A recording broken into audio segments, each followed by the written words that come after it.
got several people in the group here going to give me the high sign. Move on.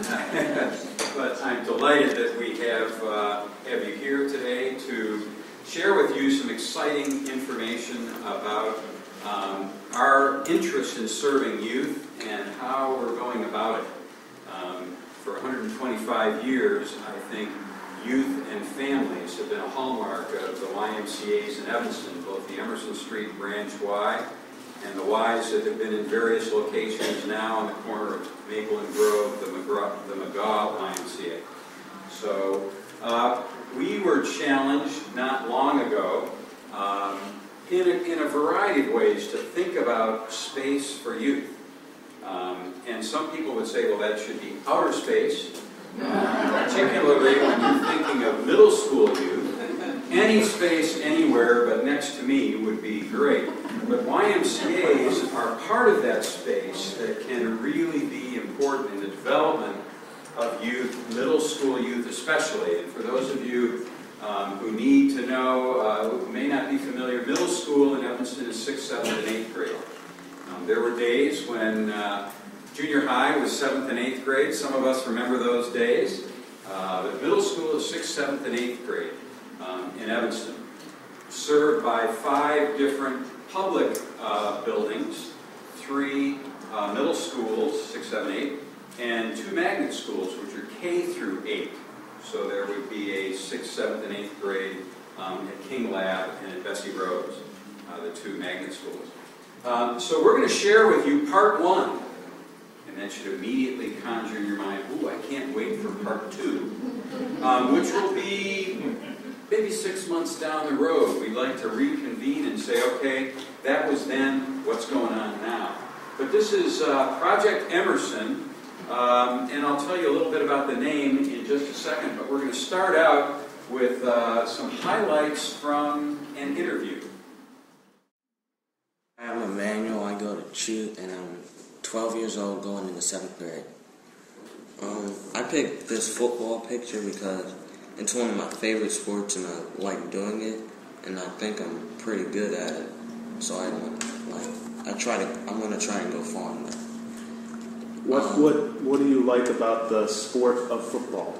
What aspects, what parts about football do you like? The hitting, and because it takes a team to do.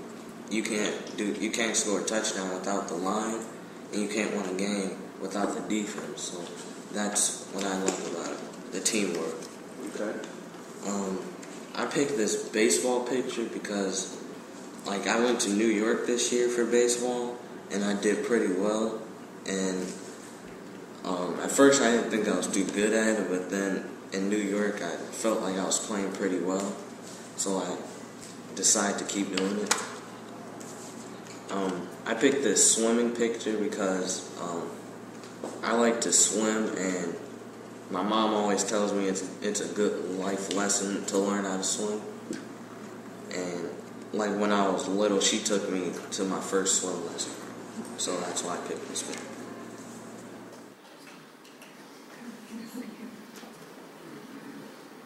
Well, that's Emmanuel Woodbury, and his mom is here with us, in person. Way to go, Mom! Yeah. Way to go, Mom!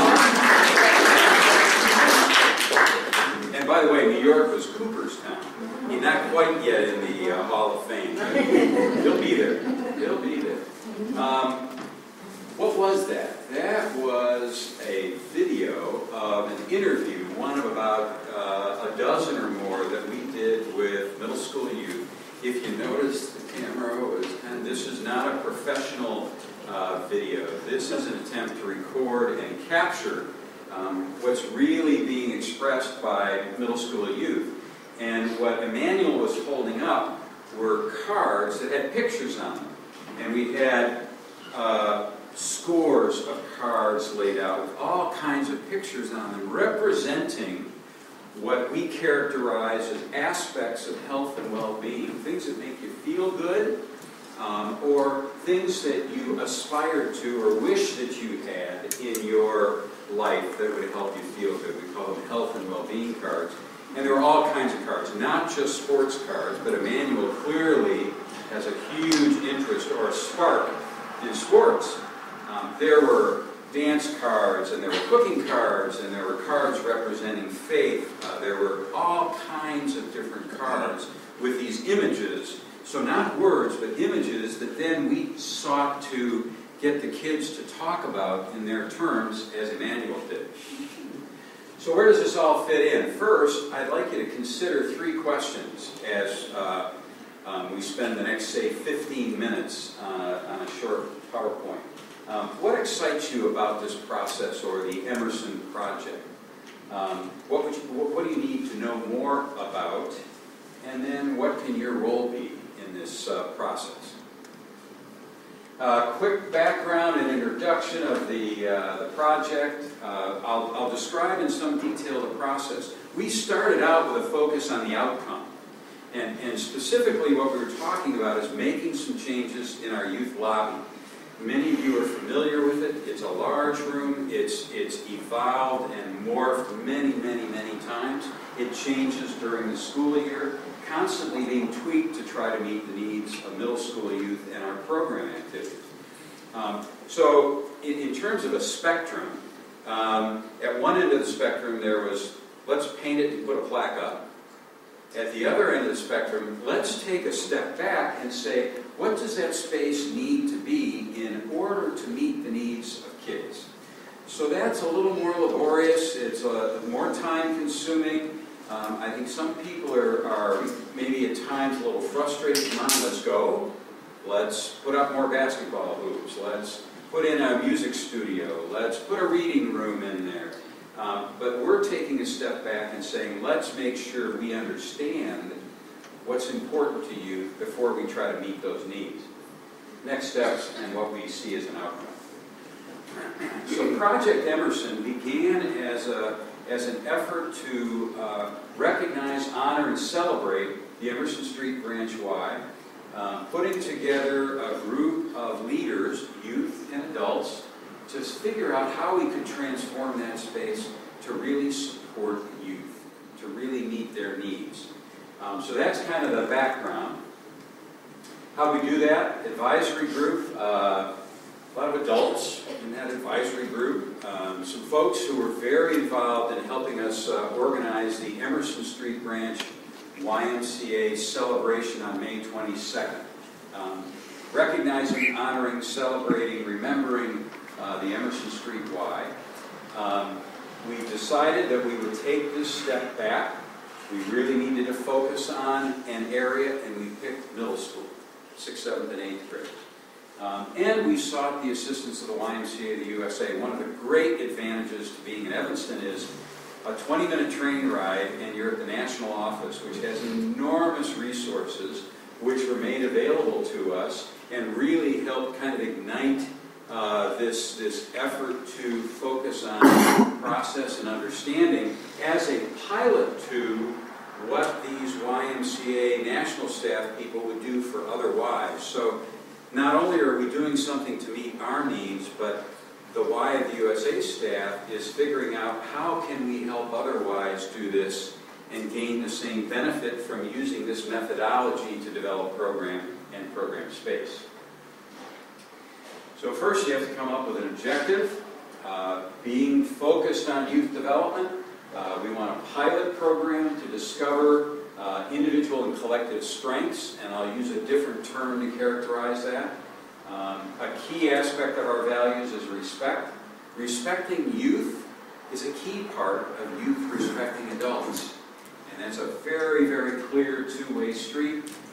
And we think that one of the things that differentiates and distinguishes the Y is a focus on leadership. How can we use adult leaders and perhaps high school leaders to help generate the leadership interests and the talents of middle school youth so that they can lead as well, lead their peers and lead others. Team McGaw YMCA became the host team because, as you can see, we invited a couple other YMCAs to join us. YMCA of the Foothills, which is in the Los Angeles area, and the Milwaukee Association, which is a multi-branch, large association, sent a team down to join our Y staff. 3 middle school members. Oh, I'm very sorry. They didn't turn off their cell phones. I had made a point to do that. So turn off your cell phone. And the YUSA consultants, really talented, capable, thoughtful people in arts and culture, the outdoors, service, learning, in addition to 2 individuals who really focus on developing processes that help stimulate program innovation.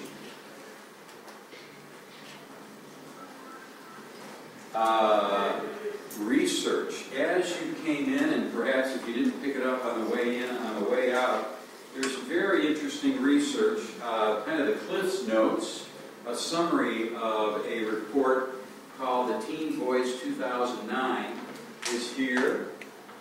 Again, a summary of the findings of a more elaborate research report that really focuses in on reinforcing what I think many of us know, and that is that what teens say is that what's very important to them is a spark. A spark is a deep interest that a youth may have. It could be sports, as Emmanuel pointed out very clearly. It could be the arts.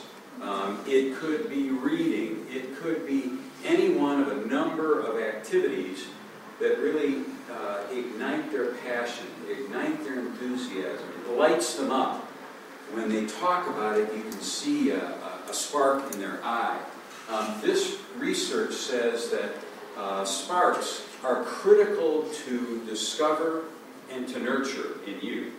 This isn't, rocket science here, but for us it reinforces how we need to focus on what's going on with the youth and find an opportunity and create that space to support it.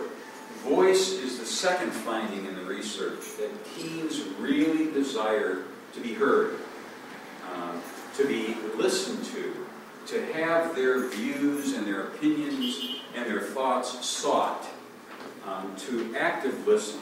And when they say something, say, tell me more about that. I'd really like to hear, what do you mean by that? How does that fit into your life? Why is that important to you?